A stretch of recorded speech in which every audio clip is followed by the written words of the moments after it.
Bom, pessoal, agora a gente vai estudar como que fica o cálculo de área ou a expressão para a área de uma superfície quando essa superfície ela for uma curva, perdão, curvas não, são superfícies de nível, né? O que é uma superfície de nível? Primeiro, vamos lembrar isso aqui, tá?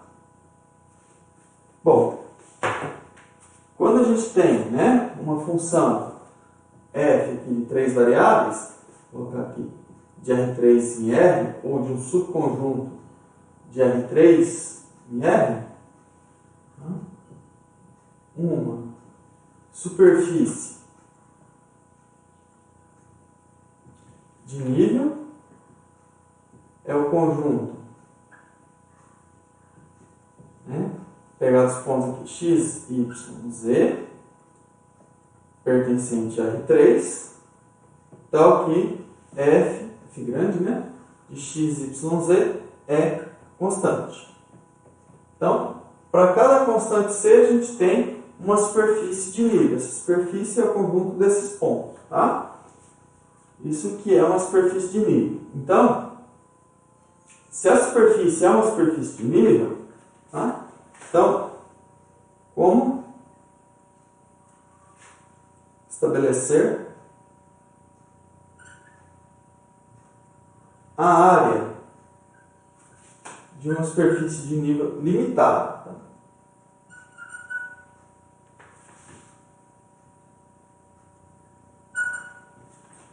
De nível limitado. Né?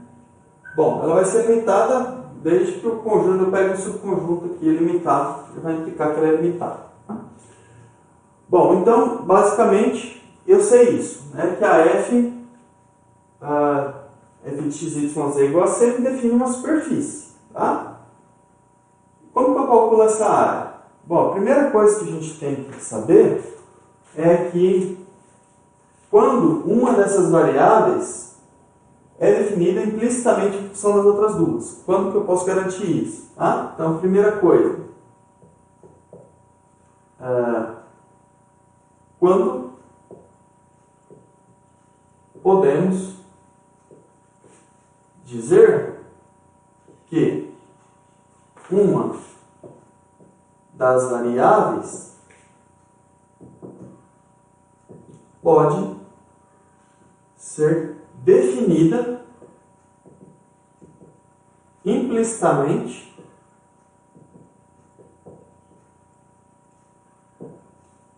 em função das demais variáveis. Então, a primeira coisa que a gente precisa saber é isso. Tá? Por quê? Porque se eu consigo garantir, por exemplo, que z é uma função que depende de x e y, eu consigo fazer uma parametrização envolvendo x, y e a z, que é essa função que depende de x e y. Tá? Bom, e o que garante isso? Né? Vou colocar até para justificar. Pois, assim, se z, por exemplo, for uma h de xy, por mais que eu não conheça quem é h, eu posso derivar aquilo ali implicitamente, tá? Se eu sei a expressão dessa f aqui. Tá? Então, temos uma parametrização.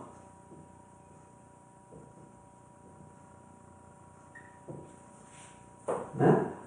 Quem é a parametrização? Ela vai pegar aqui eu vou chamar φ de xy, ela vai levar na onde? Em x, y e h de xy. Por mais que eu não conheça quem é essa h. Tá? Mas eu vou conseguir calcular a área. Por quê? Vamos ver como que é φ. Tá? Bom, antes só de calcular como que fica, né, a norma do vetor normal que a gente usa para calcular, então, o que a gente precisa para garantir uma coisa dessa? Né? O que eu preciso para dizer, por exemplo, que z define implicitamente uma função que depende de x e y. Tá? Eu não vou colocar o teorema completo aqui, mas o que garante isso é o teorema da função implícita. Não vou entrar em detalhes nem do enunciado dele, tá? Mas basicamente o que a gente precisa?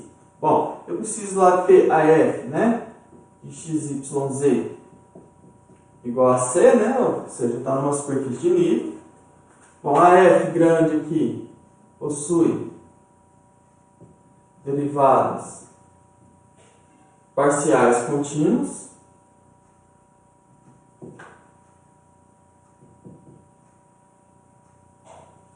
Vou colocar aqui em um subconjunto D aqui de E3, um subconjunto aqui.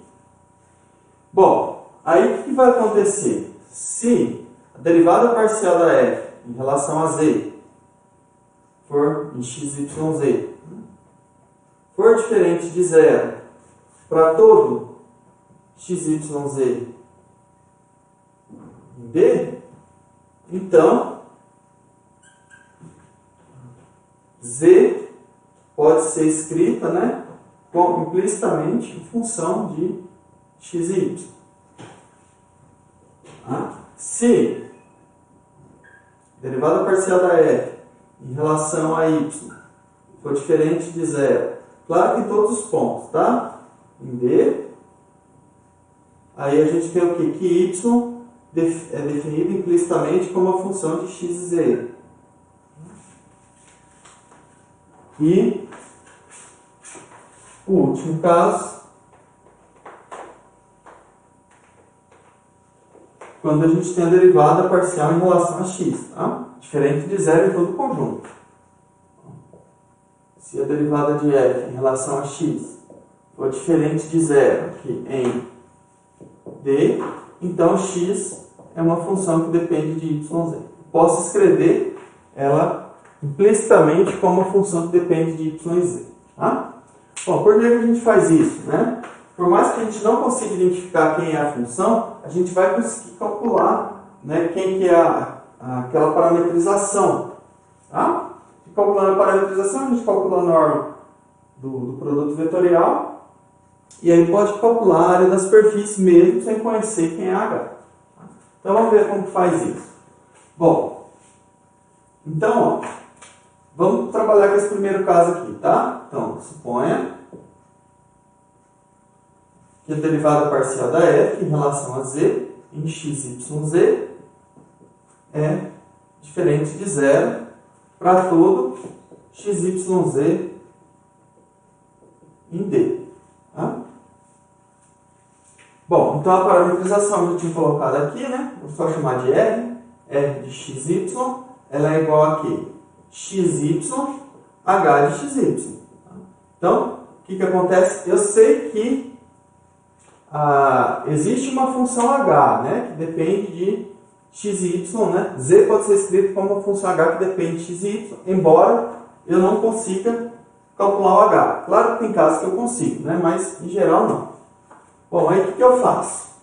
Quem que é a derivada em relação a x? Isso aqui dá 1, 0, derivada de h em relação a x em xy. Ou só a derivada de h. E o ry é quem? 0, 1, derivada de h em relação a y e xy. Bom, da mesma forma, ainda eu preciso determinar quem é essa derivada de h em relação a x e a derivada de h em relação a y. Tá? Então, vamos determinar quem é isso. Ó.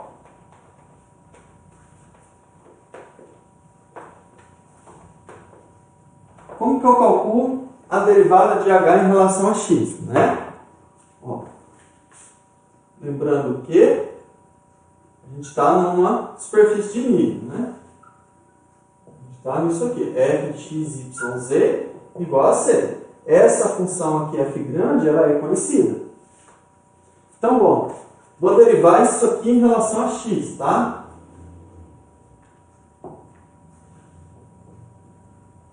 Quando em relação a x.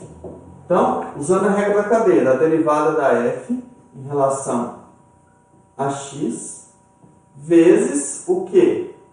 A derivada de x em relação a x. Mais a derivada da f em relação a y vezes a derivada de y em relação a x. Mais a derivada da f em relação a z vezes a derivada de z em relação a x, né? Que no caso aqui o z é a própria h, né? Igual, a derivada da constante é zero. Tá? Então, ó, a derivada de y em relação a x é zero, porque o y não depende de x, tá? Isso aqui é zero. Isso implica o quê? Que a derivada, isso aqui, o z é igual a h, né? O z é h de xy. Então, a derivada de h em relação a x é igual a quê? Bom, a derivada de x em relação a x dá 1, a menos, vou passar isso aqui para o outro lado, né? Por isso que ficou menos. Derivada de f em relação a x dividido pela derivada de f em relação a z. Certo que eu posso derivar isso por quê? Por hipótese, isso aqui é diferente de zero, né? Em b. Então, bom, a gente tem a derivada parcial de h em relação a x, mas observe que eu não preciso conhecer h, eu só preciso conhecer a f. Basta derivar f em relação a x, dividir pela derivada da f em relação a z e multiplicar por menos. Bom, a outra conta é semelhante, derivada de h em relação a y, vai ser, é só trocar aqui o x por y, tá? Dρ f, dρ y sobre dρ f, dρ z. Então, ou, né, se quiser para simplificar isso aqui, ó, menos fx, fz, e aqui menos fy, fz. A derivada parcial. Bom, então o que acontece? Aqui a gente já consegue dizer quem é a R, né, a Rx e a Ry, mesmo sem conhecer a H. Não preciso isolar z em função de xy para conhecer isso aqui, tá? Então, logo, o que acontece? Rx é igual a 1, 0, f menos fx sobre fz e o ry 0, 1 menos fy sobre fz. Tá? Então, por isso que eu preciso da derivada em relação à variável em questão ser diferente de zero, né? Porque eu vou estar dividindo. Tá? Bom, agora vamos calcular o produto vetorial. Né? Quem é? Rx vetorial Ry. Mesma coisa, né? IJK. Aqui vai ficar 1, 0 menos fx sobre fy, perdão, sobre fz. E aqui embaixo fica 0, 1 menos fy sobre fz. Então, vamos ver o que dá agora esse determinante. Esse determinante, ó, o i 0 vezes esse dá 0, j esse vezes 0 dá 0, k vai dar k vezes 1 vezes 1, agora menos, né? 0 vezes 0 k, aqui vai ficar menos, no caso vai dar mais por causa desse menos, né? Vai ficar 1 vezes isso, vezes i, então vai ficar fx sobre fzi, mais a mesma coisa fy, fzj. Bom, quem que é a norma disso aí?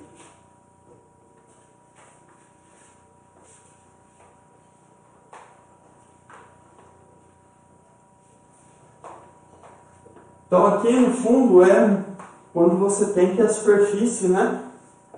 É uma superfície de nível. Tá? Então a norma de Rx vetorial Ry é igual a raiz quadrada. Bom, vai dar ao quadrado do I, né? Então, fx sobre fz ao quadrado, mais quadrado do que multiplica o j, fy, fz ao quadrado, mais, bom, qual que é o último? O k, né? O que multiplica o k, que é 1 ao quadrado, que é 1. Bom, esse 1 aqui, eu vou, só para simplificar, né? Vou só reescrever ele aqui, para eu poder colocar 1 sobre fz ao quadrado em evidência. Tá? Ó, vou colocar isso aqui em evidência. Então vai ficar o quê? Fx ao quadrado mais fy ao quadrado mais, bom, eu dividi aqui por fz ao quadrado, vou multiplicar também. Tá? Ou ainda, isso aqui é o quê? 1. Bom, vou tirar aqui, vai ficar... Pera aí. Bom, já eu volto aqui, vamos só ver uma coisa aqui. Quem que é o... Vou tirar a raiz aqui, não tem problema não. Vai ficar a raiz do que está acima aqui, ó. Fx quadrado mais fy quadrado mais fz quadrado. E embaixo vai ficar a raiz de fz quadrado. Tá? Bom, se vocês forem olhar, o que dá? O que é isso aqui? Isso aqui é a norma do gradiente da f. Tá? Lembra que o gradiente da f é o quê? O vetor componente, na primeira componente é fx, na segunda é fy, na terceira é fz. Então, calcular a norma dele é raiz quadrada da soma dos quadrados da componente.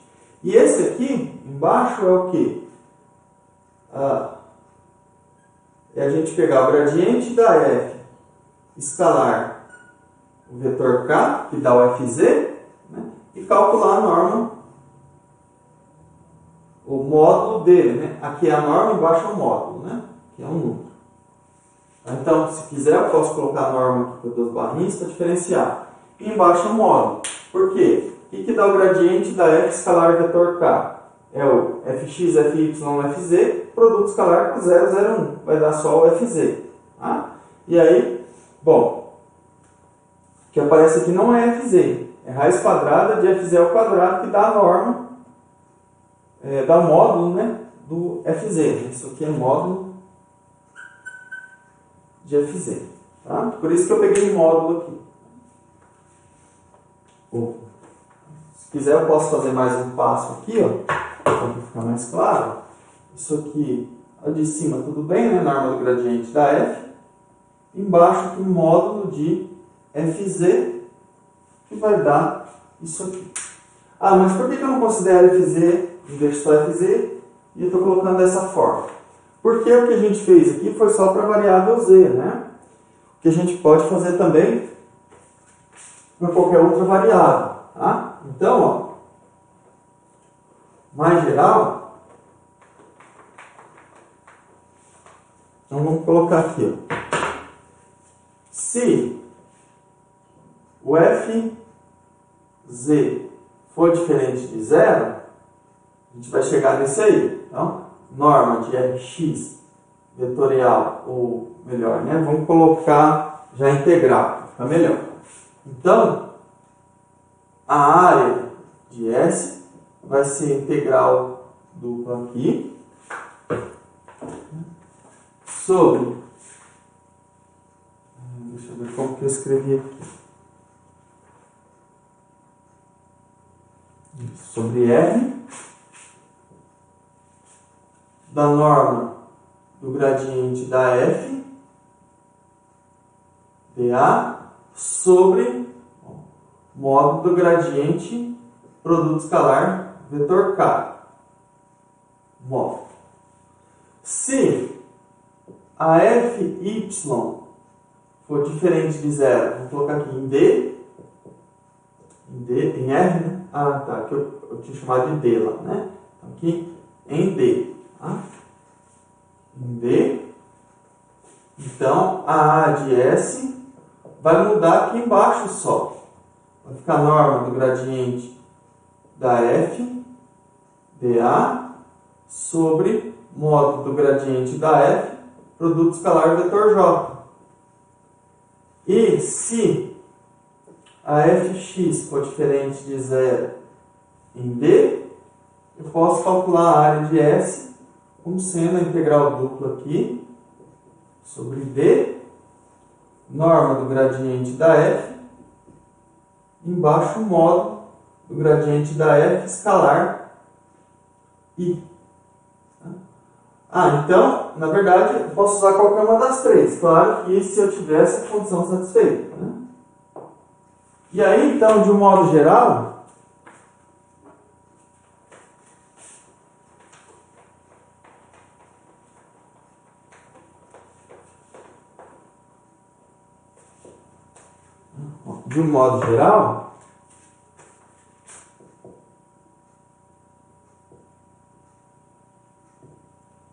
então a gente escreve que a área de S é integral dupla sobre D da norma do gradiente da f sobre o módulo do gradiente da f, produto escalar no vetor P aqui, dA, onde P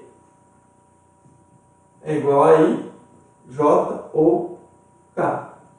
Claro que eu preciso dessa condição aqui, né? Eu não posso esquecer. Para ser o K, eu tenho que ter essa condição. Para ser o J, eu tenho que ter essa condição. Para ser o I, eu tenho que ter a terceira condição aqui. Tá?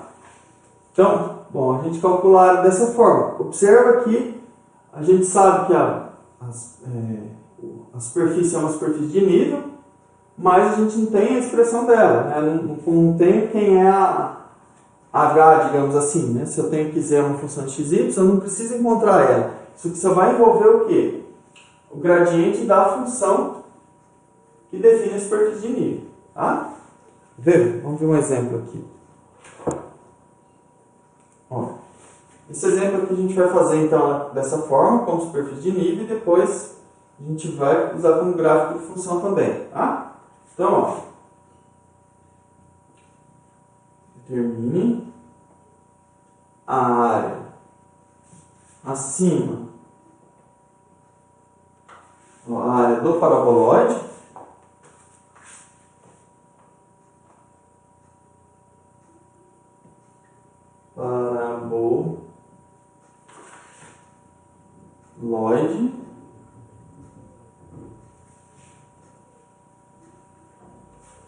que o paraboloide intelectual, né? Deixa eu colocar aqui.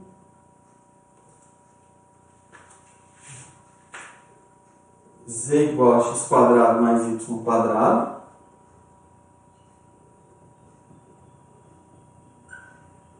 Abaixo do plano Z igual a 4. Então vamos ver como que a gente faz usando essa técnica aqui de superfície de nível. Tá?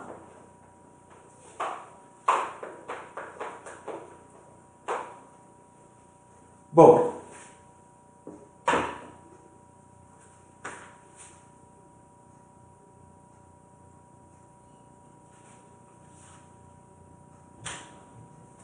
observa que eu posso escrever z igual a x quadrado mais y quadrado. Isso aqui é equivalente a x quadrado mais y quadrado menos z igual a zero.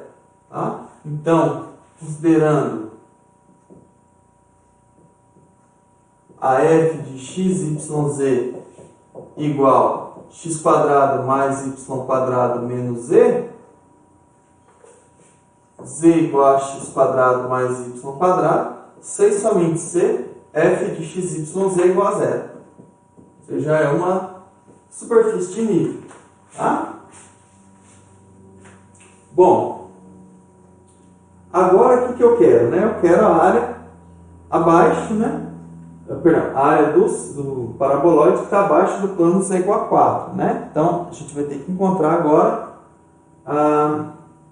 primeiro eu vou ter que encontrar quem é D, né? Depois encontrar quem são essas partes aqui, né? A norma do gradiente e fazer o gradiente com alguma das três direções. Tá?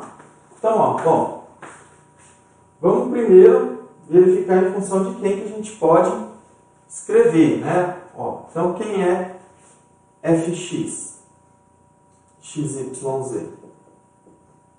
Bom, fx, xyz, isso aqui dá 2x. Fy de xyz, isso aqui dá 2y.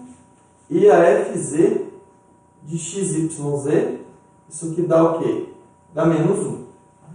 Bom, esse aqui certamente não se anula. Esses outros vai depender de quem é o domínio, né? Ou seja, onde está definido. Então, vamos olhar aqui. Onde está definida esse paraboloide, né? Então, a gente precisa de um esboço dele só para saber, né? Esse aqui, claro, a gente tem explicitamente, né, quem é a função, né? XYZ. Eu tenho a paraboloide aqui até no plano z igual a 4. Então, bom, a projeção aqui, ó.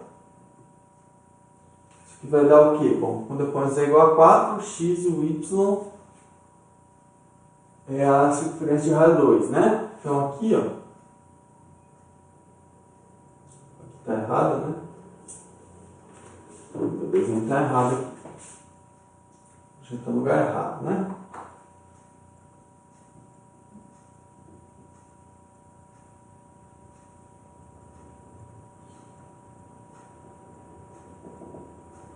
Bom, aqui eu já estou pensando, né? Z como função de xy, eu até tenho ela ali, né? Mas como, se eu não tivesse exatamente a expressão, tá? Aqui eu já consigo isolar Z direto, né? Inclusive é até dado assim. Mas se eu não tivesse isso, o que eu ia ter que analisar? Eu vou analisar esse aqui, ó. Esse aqui é diferente de menos 1, então Z pode ser escrito como função que depende de x e y, tá? Embora nesse caso aqui já foi dado, né? O Z é uma função de x e y, tá? Bom, aí o que é isso aqui? É o disco de raio 2. Então, bom, vamos ver lá quem é. O que a gente tem que calcular? O gradiente da F. Primeira coisa. F grande, né? Então, a gente já até calculou aqui, né? Ó, o gradiente da F grande é igual a derivada de F em relação a x, que dá 2x. Derivada de F em relação a y, que dá 2y. E a derivada de F em relação a z, que dá menos 1. Então, quem que dá a norma desse vetor aí? Norma do gradiente. Raiz quadrada de 4x ao quadrado mais 4y ao quadrado mais 1. Essa é a norma do gradiente. A gente vai calcular o quê? Gradiente de f produto escalar com o p. Quem que é o p nesse caso? O p nesse caso é o k, né? Que é... A gente está colocando z em função de x e y. Então, aqui é 2x, 2y menos 1, produto escalar com 0, 0, 1. Isso que dá menos 1. Mas lembra que a gente calcula o módulo, né? De dar f escalar p, isso que dá módulo de menos 1, que é 1. Então, bom, quem é a área?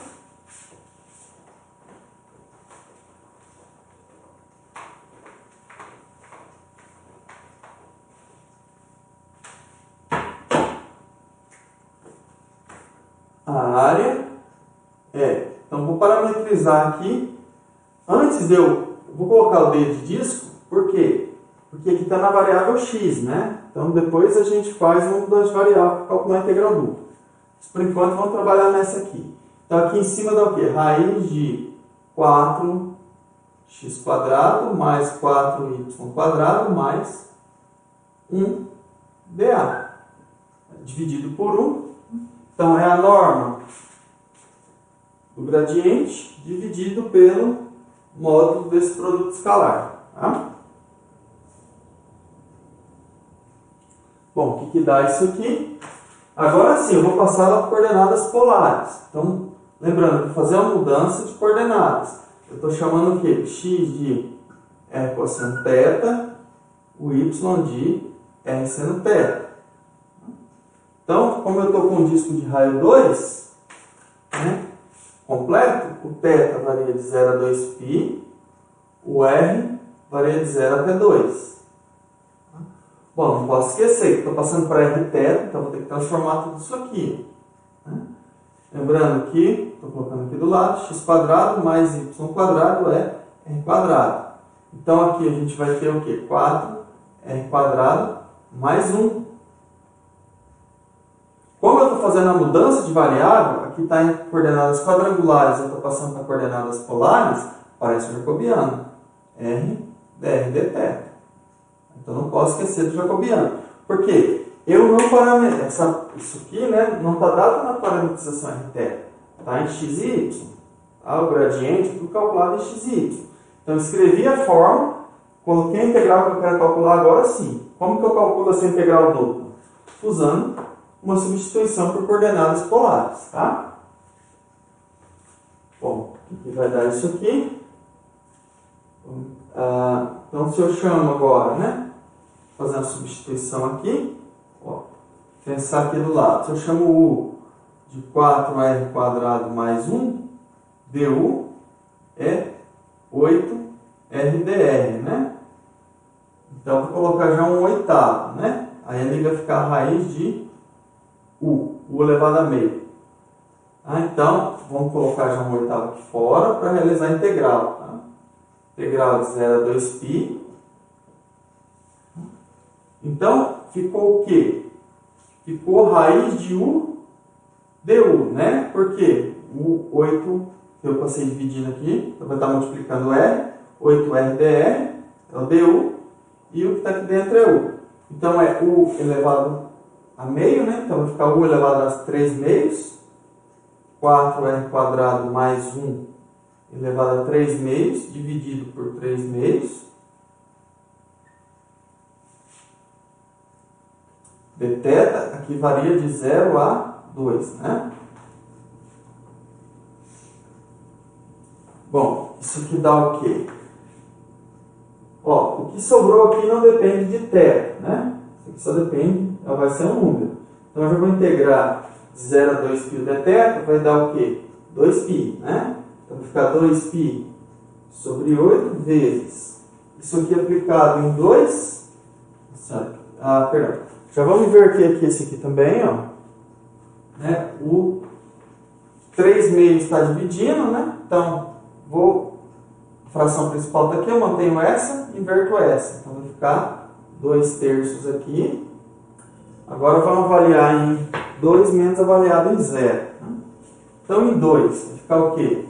2² 4, vezes 4, 16, mais 1, 17. Fica 17 elevado a 3 meios menos 1.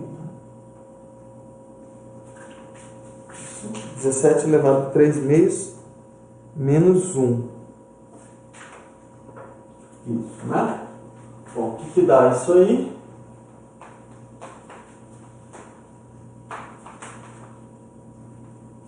Vamos simplificar as coisas, né? Eu tenho 2 aqui com 2, 4, vou simplificar com 8, vai ficar 2 vezes 3, 6. Né? Vai ficar π sobre 6, que multiplica. Bom, 17 elevado a 3 meios é igual a 17 elevado a 1 mais meio, né?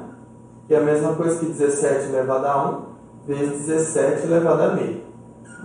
Então vai ficar π sobre 6, que multiplica 17 raiz de 17 menos unidade de área.